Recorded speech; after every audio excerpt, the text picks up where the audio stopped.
ILO Director General pays courtesy call on Prime Minister Tariq Rahman, discussed on labour standard development, social protection and labour reforms.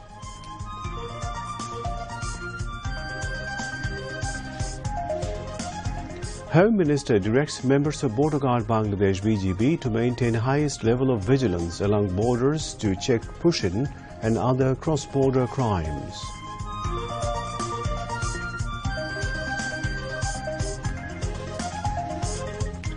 One US soldier killed in Iraq in Iran's attack, extensive bombing by United States in southern Iran.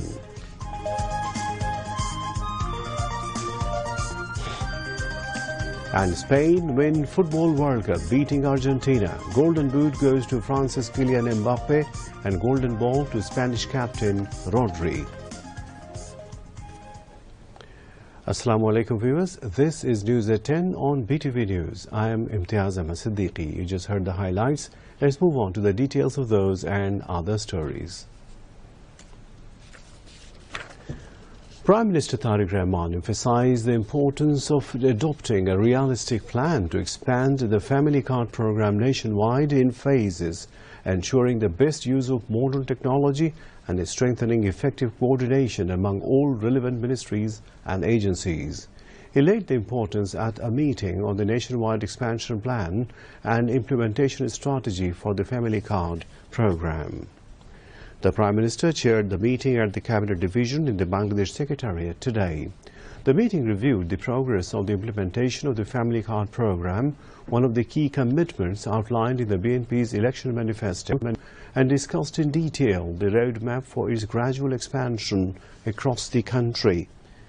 At the meeting, the Premier also stressed the need to develop an accurate and credible database to ensure that the benefits of the family card reach the genuine beneficiaries in an effective, transparent and accurate manner. Tariq Rahman instructed the authorities concerned to ensure the highest level of transparency and accountability at every stage of data collection, verification and beneficiary selection. Social Welfare Minister Abu Zafar Muhammad Zahid Hussain and State Minister Farzana Sharmin, Prime Minister's Advisor Mahdi Amin, Principal Secretary ABM Abdul Sattar, Principal Coordinator for SDG Affairs at the Prime Minister's Office Professor Dr. S.M. Abdul Awwal, Special Secretary of the BNP National Executive Committee Bilayat Hussain Bridha, and senior officials from the concerned ministries and offices were present at the meeting. Continuous heavy rainfall and upstream inflows have caused river water levels to rise across Bangladesh, raising the risk of flooding within the next 24 to 48 hours. According to Flood Forecasting and Warning Centre FFWC, the districts most at risk include Lalmonirhat, Nilphamari, Rangpur, Gaibandha and Kurigram in the Rangpur division. The Tista River is currently flowing 5 centimeters below the danger level at the Dalia Point in Nilphamari. To ease the pressure of the rising water, all 44 sluice gates of the Tista barrage have been opened. The FFWC said that although water levels in the Tista, Dhorla and Dudhkumar rivers have remained stable over the past 24 hours, they are expected to rise over the next 3 days. As a result, water levels at several locations in these 5 districts may exceed the danger level within the next 24 to 48 hours. Meanwhile, flood alerts have also been issued for the northeastern districts of Sylhet and Sunamganj. Over the past 24 hours, the water level of Shurma River has increased while the Kushiara River has remained stable. However, both rivers are expected to rise over the next 3 days, which could trigger short-term flooding in low-lying riverside areas of the 2 districts. The Flood Forecasting and Warning Centre has warned that 7 districts in northern and northeastern Bangladesh may experience flash floods within the next 24 to 48 hours. Prime Minister Tariq Rahman has directed the authorities concerned to ensure improved and easier access to healthcare services for marginalized people and asked doctors to be more sincere in providing treatment to patients. He also directed stricter action against negligence in duty and instructed the authorities to expand dialysis services and strengthen healthcare infrastructure across the country. The Prime Minister made the directives at a meeting with officials of the Ministry of Health and Family Welfare at the Secretariat today. It was the first time that a Prime Minister visited the Ministry's auditorium to hold such a meeting. At the outset of the meeting, the Prime Minister asked the Minister, State Minister, Secretary and other senior officials to brief him on the achievements made in the health sector during the 5 months since the present government assumed office. The officials informed him that the country's health sector had been left in a fragile state by previous governments, making quality health care increasingly difficult for marginalized people to access, and said the present administration had been working tirelessly to improve the situation.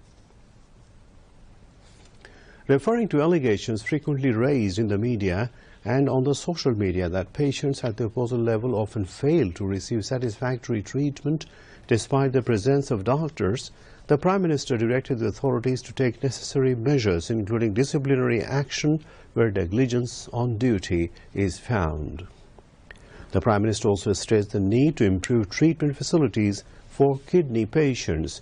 He said 10-bed dialysis centers at district hospitals would be expanded to 50 beds, while dialysis centers would be established at all upazila levels across the country in phases over the next 3 years.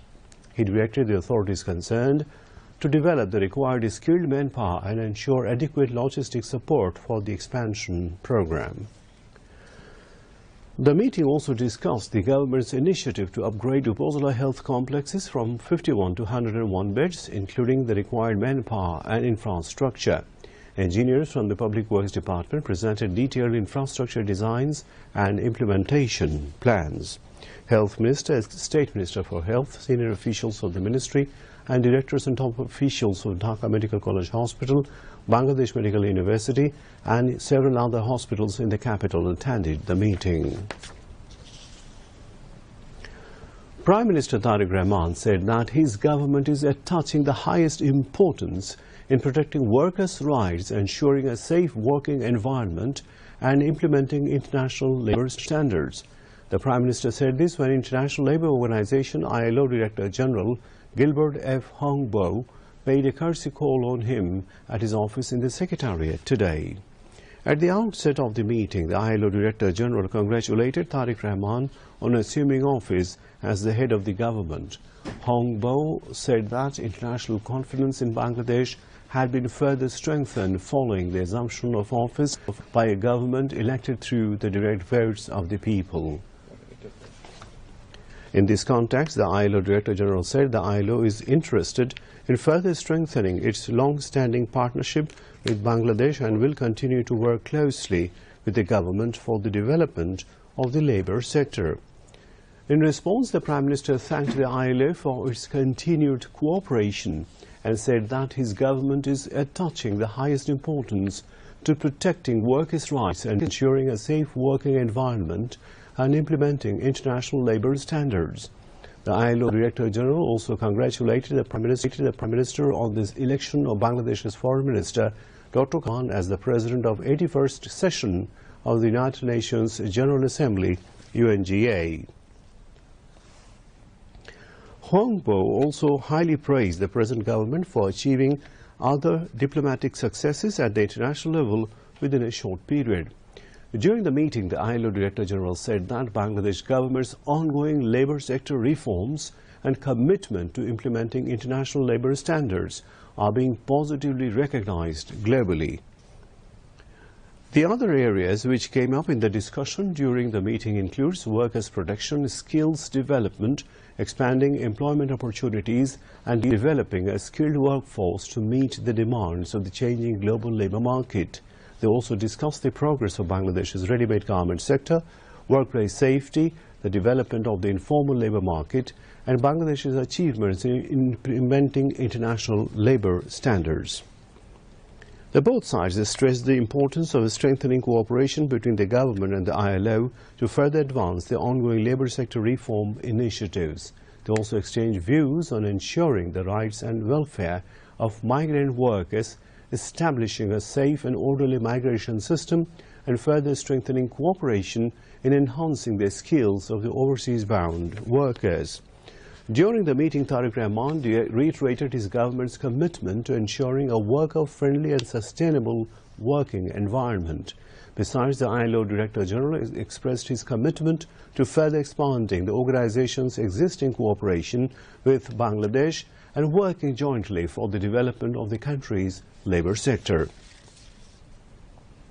Labour and Employment Minister Ariful Haq Chaudhry, Prime Minister's advisor Mahdi Amin, Secretary to the Labour and Employment Ministry Mohammad Abdur Rahman Tarafdar, ILO Country Director in Bangladesh Max Tunen, and Senior Advisor to the ILO Director General at the ILO Headquarters in Geneva, Hitomi Nakagome, were present at the meeting.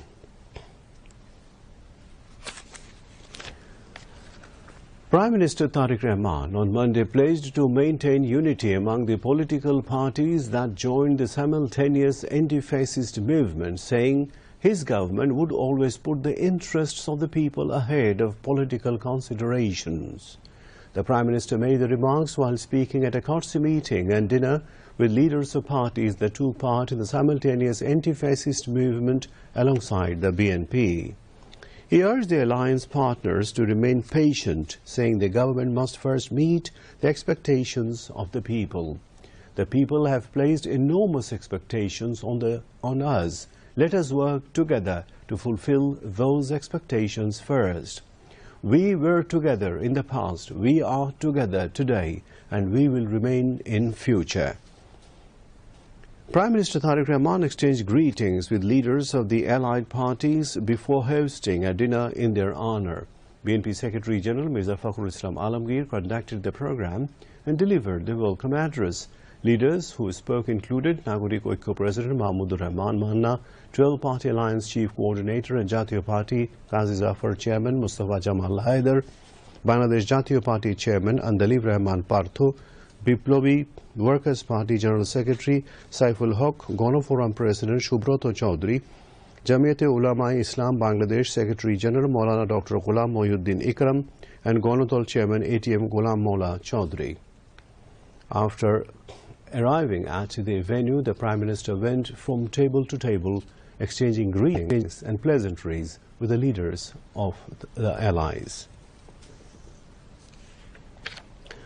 Home Minister Salahuddin Ahmed has directed members of the Border Guard Bangladesh BGB to maintain the highest level of vigilance along the borders to check illegal infiltrations, push-ins, human trafficking and other cross-border crimes.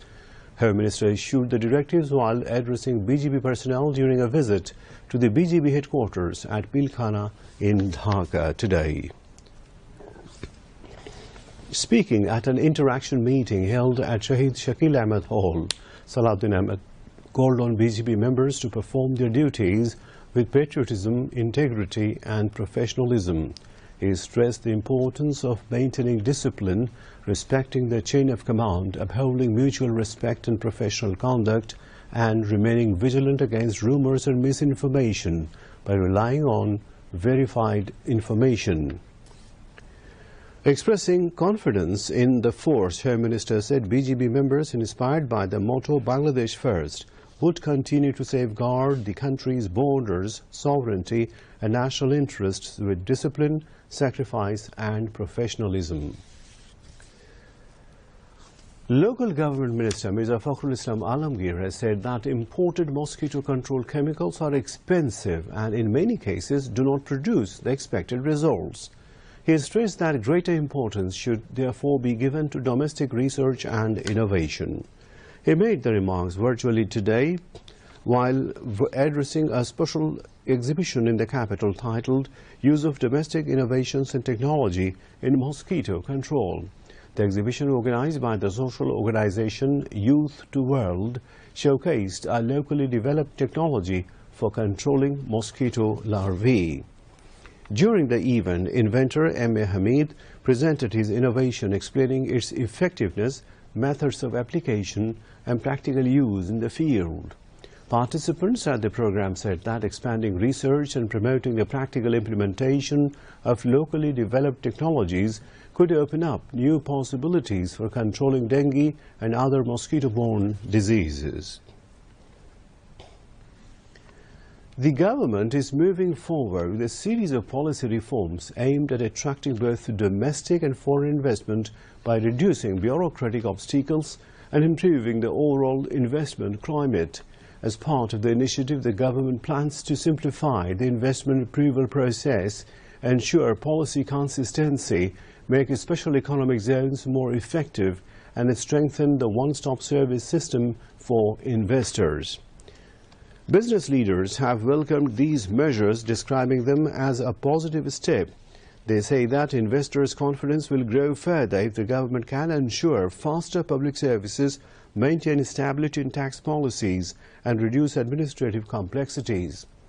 Economists, however, note that while policy announcements are important, the real measure of success lies in their effective implementation. They also stressed the need to maintain both political and economic stability to create a favorable investment environment. According to analysts, Bangladesh must reduce bureaucratic red tape, accelerate decision-making, bring back lending rates to reasonable levels, and further strengthen infrastructure and public investment if it is to remain competitive in the global race for investment. They believe the new government's investment policy sends a positive signal.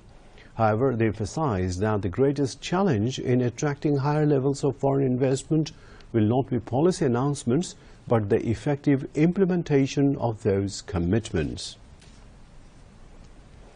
And now international news.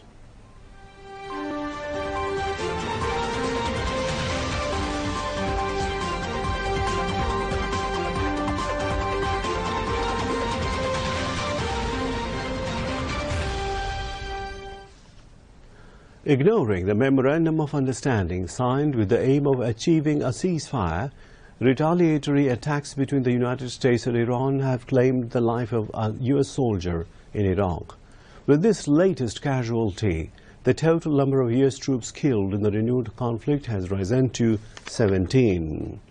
In response to the attack, the United States carried out extensive strikes on 5 locations in Iran, including Tabriz and the 2 ports. U.S. Central Command said the strikes were intended to reduce Iran's threat to commercial shipping through the Strait of Hormuz. Meanwhile, as part of diplomatic efforts to end the conflict, Iraqi Prime Minister Ali al-Zaidi may travel to Tehran next Thursday. Iraq, Qatar, Pakistan and Turkey are continuing diplomatic efforts while calling for a halt to military operations to bring the conflict to an end. As part of these efforts, Ali al-Zaidi is expected to visit Tehran.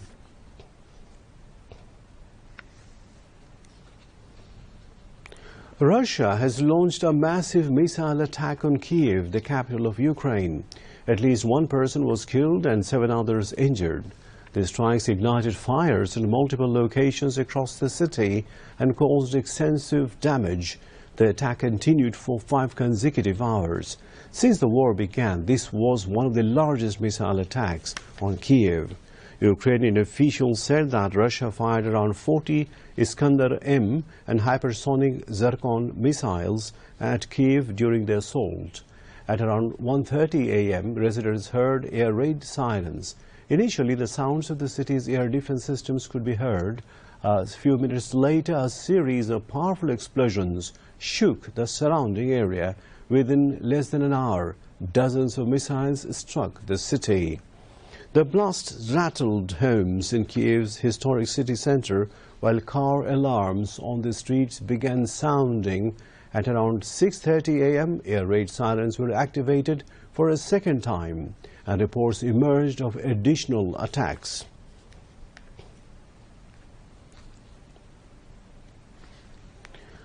Andy Burnham has set out his vision for Britain as he took over as Prime Minister. Burnham's appointment was confirmed on Monday. Britain needs to show the world that we can regain our stability once again, Burnham said after arriving. He said.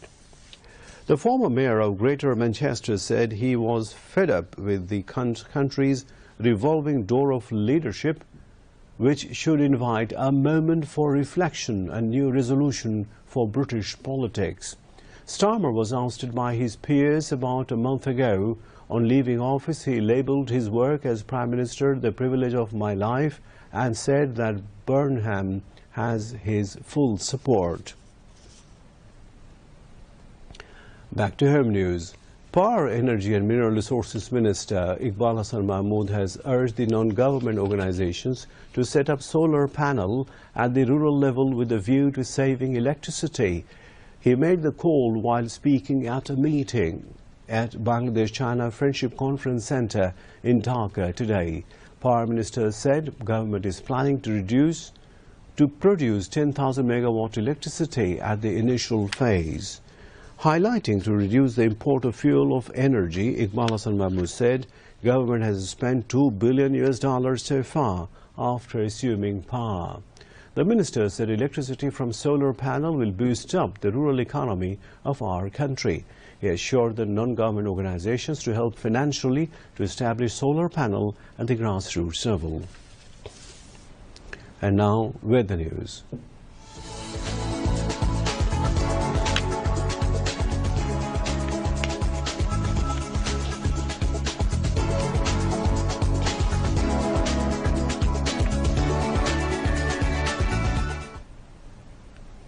Met Office in its weather forecast till 6 p.m. tomorrow said light to moderately heavy rain or thunder showers accompanied by temporary gusty wind is likely to occur at most places over Rangpur, Rajshahi, Dhaka, Mymensingh, Khulna, Borishal, Chattogram and Sylhet divisions. Besides, moderately heavy to very heavy falls is likely to occur at places over Rangpur, Rajshahi, Mymensingh, Dhaka, Khulna, Borishal and Sylhet divisions. Night temperature may fall slightly and day temperature may remain nearly unchanged over the country.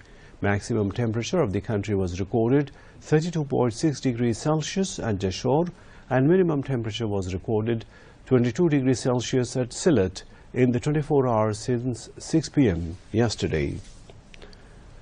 And now sports. At the beginning, World Cup football news. World Cup football final. Spain became the World Cup champions for second time in their history, defeating defending champions Argentina 1-0 after extra time at MetLife Stadium in New Jersey yesterday. Substitute forward Ferran Torres' decisive strike in extra time settled a tightly contested final, giving Luis de la Fuentes Roja their second World Cup title. 16 years after their first in 2010, Spain completed a historic Euro World Cup double. Barcelona striker Torres lashed home a thumping finish in the 106th minute to reward a dominant display by Spain against an Argentina team who failed to register a single shot on target in 120 minutes. French captain Kylian Mbappe, with 10 goals, won the Golden Boot award for the top scorer, while Spain midfielder Rodri won the Golden Ball as the best player.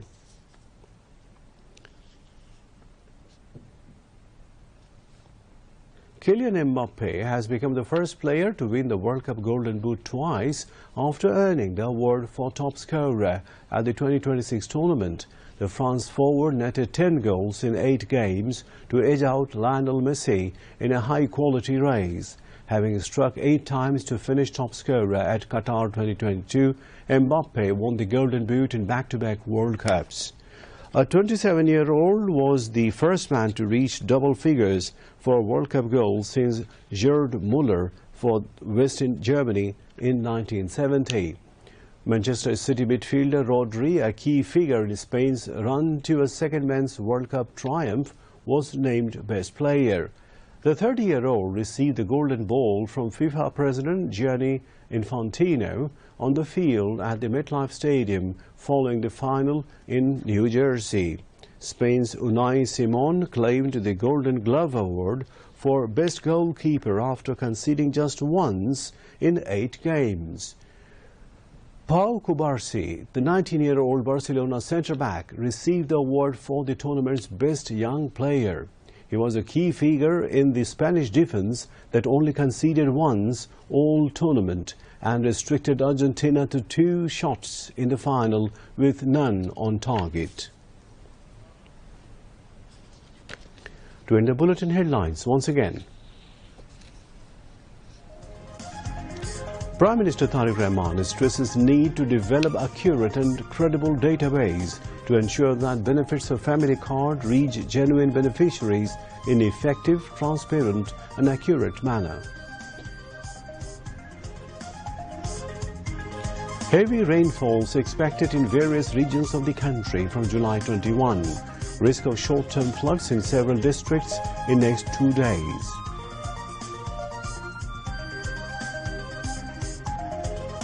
ILO Director General pays courtesy call on Prime Minister Tariq Rahman.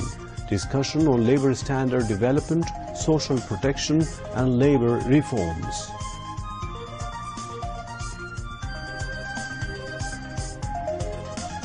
Home Minister directs members of Border Guard Bangladesh BGB to maintain highest level of vigilance along borders to check push-in and to other cross-border crimes.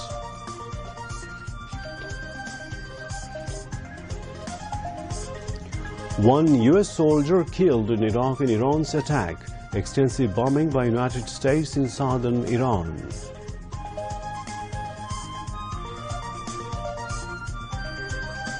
And Spain win Football World Cup beating Argentina. Golden Boot goes to France's Kylian Mbappe and Golden Ball to Spanish captain Rodri. And that's all from the newsroom for the moment. Thank you for being with us.